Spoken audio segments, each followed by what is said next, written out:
NASA के जरिए अंतरिक्ष में फंसी सुनीता विलियम और उनके साथियों को वापस लाने के लिए आसमान की ओर देख रहे थे, तब हमारे अपने देश में बहुत सारे लोग जो हैं कब्रें खोदने के बारे में सोच रहे थे, या हम बहुत सारी खुदाई करके उन पुरानी चीजों को, पुरानी स्मृतियों को जीवित करना चाहते हैं, जो वोट बैंक के रूप में बाद में काम आए। तो दरअसल हमारे देश में जिस तरह का माहौल इस समय है, वो माहौल जो है उसकी एक परिणति अभी हमने हाल ही में नागपुर में हमको देखने मिली कि नागपुर में औरंगजेब की कब्र को लेकर जो प्रदर्शन हो रहा था और जिसमें इस तरह की अफवाह फैलाई गई थी कि उनके लिए जो पुतला बनाया गया था कब्र का, उस पे जो है कहीं ना कहीं कुरान की आयतें लिखी थी और उन आयतों की वजह से मुस्लिम वर्ग उद्वेलित हुआ और कुछ शख्स थे जिन लोगों ने इस दंगे को भड़काया और उसके बाद जो दंगा करने वाले लोग हैं उन्होंने हिंसा की, उसमें महिला पुलिस कर्मियों के साथ बदतमीजी की और पूरे शहर में के कुछ इलाकों में आज भी नागपुर के 10 इलाकों में कर्फ्यू लगा हुआ है। तो पूरे शहर को कर्फ्यू में झोंक दिया, दंगे में झोंक दिया। अभी तक पुलिस ने 51 लोगों को गिरफ्तार किया है और 6 एफआईआर दर्ज की है। पर यह पूरा मामला क्यों गड़बड़ाया, क्या वजह थी? क्या इसमें केवल एक पक्ष दोषी था, या वो पूरा माहौल जो लगातार हमारे देश में बनाया जा रहा है, जिसमें हिंदू मुस्लिम को एक दूसरे के खिलाफ इतिहास की स्मृतियों में जाके खड़ा किया जा रहा है। अब्बू आजमी जो समाजवादी पार्टी के विधायक हैं, मुंबई से आते हैं, उन्होंने छावा फिल्म जो बनी, जो कि शिवाजी सावंत के उपन्यास पे आधारित थी। शिवाजी सावंत का इसके पहले भी एक उपन्यास था मृत्युंजय, जिस पर कि बहुत सारे नाटक हुए, पर उस तरह से फिल्म नहीं बनी क्योंकि फिल्म किसी समुदाय को ठेस नहीं पहुंचाती थी, ये कर्ण की महिमा को गाती थी। पर छावा जो है उसमें निश्चित रूप से कुछ तत्व डाले गए और वो औरंगजेब की क्रूरता को बताती है। जैसी ये फिल्म आई उसके बाद अचानक से कब्र में से कहते हैं उठकर औरंगजेब आ गए और राजनीतिक पार्टियों को औरंगजेब के नाम से खेलने का मौका मिल गया। अबू आजमी के बयान के बाद लगातार राजनीति गरमाई और चूंकि महाराष्ट्र से ये बात थी और महाराष्ट्र के औरंगाबाद में उनकी मजार है, तो ऐसे में जो है महाराष्ट्र की राजनीति में चूंकि वहां पर शिवसेना 2 धड़ों में बढ़ गई है, कांग्रेस शिवसेना मिलकर उन्होंने पिछली बार जो है वो एनसीपी थी, अब एनसीपी इधर आ गई है, तो वहां की पॉलिटिक्स में ये जो माहौल है वो सूट किया और नागपुर में दंगे हुए और अब इस दंगों के बाद जो है लगातार राजनीति गरमा रही है। अब महाराष्ट्र विधानसभा में देवेंद्र फडणवीस बयान दे रहे हैं, सुनिए क्या कह रहे हैं वो। तर सकाळची एक घटना घडल्यानंतर मध्यंतरीच्या काळामध्ये पूर्णपणे शांतता होती, पण त्यानंतर मात्र संध्याकाळी काही लोकांनी जाणीवपूर्वक अशा प्रकारचा हल्ला केल्याचं या ठिकाणी लक्षात येत आहे। याचं कारण जवळपास एक ट्रॉली भरून त्या ठिकाणी दगड मिळालेले आहेत।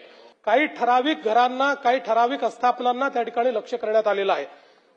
3 डीसीपी लेवलचे लोक या ठिकाणी जखमी झालेले आहेत आणि जसं मी सांगितलं की यातल्या एका डीसीपीवर तर थेट कुऱ्हाडी वार हा त्या ठिकाणी करण्यात आलेला आहे।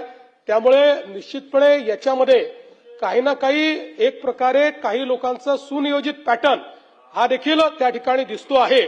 अशा लोकांना त्या ठिकाणी त्यांच्यावर कारवाई ही केलीच जाईल आणि मी एक गोष्ट स्पष्टपणे सांगतो, पोलिसांवर ज्यांनी हल्ला केला असेल त्यांना काय झालं तरी सोडलं जाणार नाही। तो ये खराब स्मृतियों के जरिए वर्तमान को संकट में डालने का समय है। मनुष्य स्मृतिजीवी होता है, उसके अनुभव, अध्ययन और उसके आसपास उपलब्ध जानकारी, सूचनाएं, सोशल मीडिया आदि से जो भी उसको मिलती हैं, उससे जो है कहीं ना कहीं एक प्रकार से घृणा और वैमनस्यता पे जो आधारित सूचनाएं होती है, इतिहास होता है, उससे जो युवा पीढ़ी है खास करके उनको लगता है कि बहुत ज्यादती हुई।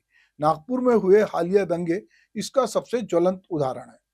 ये दंगे जो हैं कहीं ना कहीं पूरा महाराष्ट्र शिवाजी महाराज को मानता है और शिवाजी के पुत्र थे संभाजी, उनको लेकर जिस तरह की क्रूरता औरंगजेब ने की थी उसको लेकर महाराष्ट्र में लगातार ये बात हो रही कि औरंगजेब जो है वो एक क्रूर शासक था और उसकी कब्र को जो है कुछ लोग कह रहे हैं कि वहां से औरंगाबाद से हटा दिया जाए। अब ये दंगा ऐसा फैला है नागपुर में कि जो आ, कुछ 10 थाना क्षेत्रों में अभी कर्फ्यू जारी है। जब मैं ये बात कर रहा हूं तब तक जो है वहां पर कर्फ्यू लगा हुआ है। और कुछ लोग कह रहे हैं कि जो आपस में भाईचारा की बात करते हैं, तो भाईचारा शब्द का लोग, हिंदू का एक वर्ग कहता है कि इसका संधि विच्छेद करके कहते हैं कि हमारे लिए हम हुए, हमारे लिए भाई हैं, और क्या हम उनके लिए चारा हैं, क्योंकि जिस तरह से हमले हुए उसको लेकर लोगों को लगता है कि मुस्लिम वर्ग के कुछ उत्पाती लोगों ने हिंदू परिवारों के साथ जाति किया। नागपुर की अगर हम बात करें तो नागपुर बाबा साहब की दीक्षा भूमि है। नागपुर में आरएसएस का मुख्यालय है। नागपुर एक समय सीपी बरार की राजधानी रही। अभी भी नागपुर में महाराष्ट्र विधानसभा का सत्र होता है। नागपुर में जो है उसको लोग देवेंद्र फडणवीस रहते हैं, नितिन गडकरी भी वहां रहते हैं। इसको ऑरेंज सिटी के नाम से जाना जाता है। नागपुर वैसे अपने आप में एक शांत जगह है जहां बहुत ज्यादा उत्पात नहीं होते। बहुत सारे लोग जो हैं वो नागपुर को इसलिए भी पसंद करते हैं कि महाराष्ट्र का दूसरा बड़ा शहर है जो साफ सुथरा है। तो महाराष्ट्र में ये जो नागपुर में दंगे हुए, इसको चूंकि मिस्टर फहीम है, उनका भी मैं वीडियो आपको दिखाता हूं कि वो क्या कुछ कह रहे थे। प्रदर्शन करना किसी के खिलाफ आपका संवैधानिक अधिकार है, लेकिन मुसलमानों की कलमे की चादर को जलाना ये कहाँ की बात हुई? वहाँ पर जो है कलमे की चादर को जलाई गई, जिसमें हमारे कुछ बंदों ने जाके विरोध किया और उसके बाद में प्रकरण सामने आया और पुलिस वालों ने लाठीचार्ज सिर्फ एक पक्ष के ऊपर किया, जबकि वो शांतिपूर्वक ढंग से वहाँ बैठकर सिर्फ ये डिमांड रख रहे थे कि जिन्होंने कलमे की चादर जलाई उनको अरेस्ट करो और उनको लेकर आओ।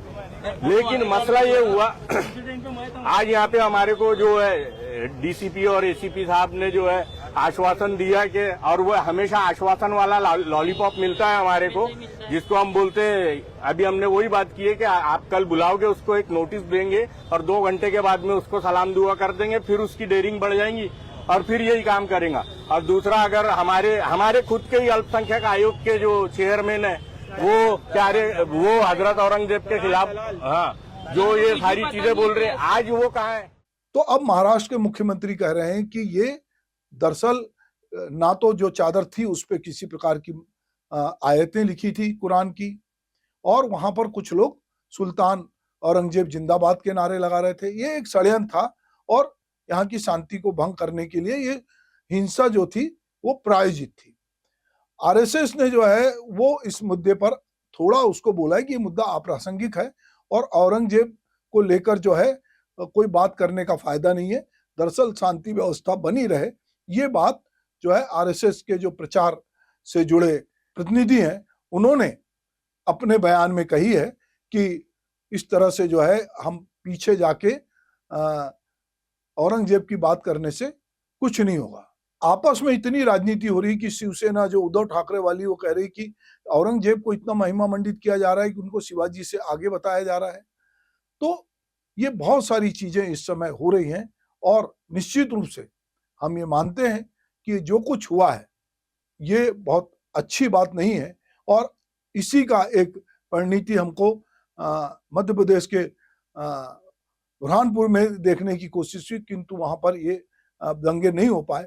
पर निश्चित रूप से औरंगजेब के माध्यम से, जिसकी स्मृतियां इतिहास में दर्ज है, जो एक क्रूर बादशाह था, उसका नाम लेकर ये इस तरह से जो माहौल बना है, वो माहौल जो है वो बहुत कहीं ना कहीं देश के वर्तमान हालात को जो है भड़काने वाला है।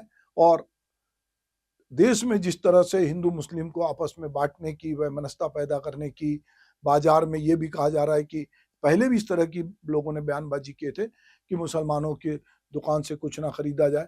तो ये सब जो तत्व हैं जो समाज को बांटना चाहते हैं, तो समाज में बहुत सारे जिम्मेदार लोग भी हैं जो ये कह रहे हैं कि हमको किसी की बातों में नहीं आना है। पर 1707 में बनी औरंगजेब की जो ये कब्र है, वो छत्रपति संभाजी नगर, जो कि पहले कभी खुलदाबाद, जो कि अब जो है औरंगाबाद नहीं रहा, उसका नाम बदल गया, तो वहां पर ये कब्र है।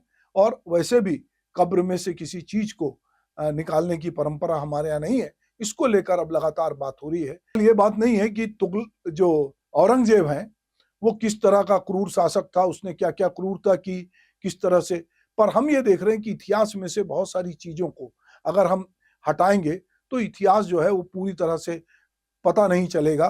तो बहुत सारी चीजें मौजूद है। जो क्रूर शासक थे वो क्रूर था, उसने जाति की थी।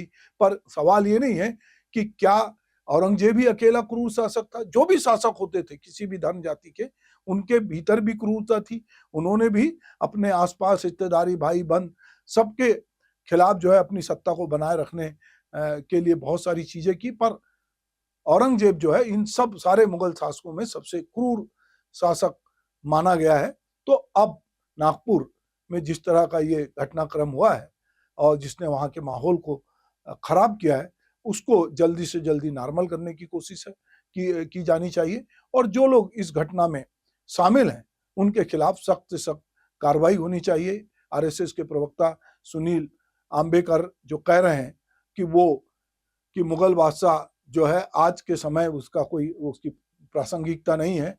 उन्होंने बार बार कहा है कि किसी भी तरह की हिंसा को हतोत्साहित किया जाना चाहिए।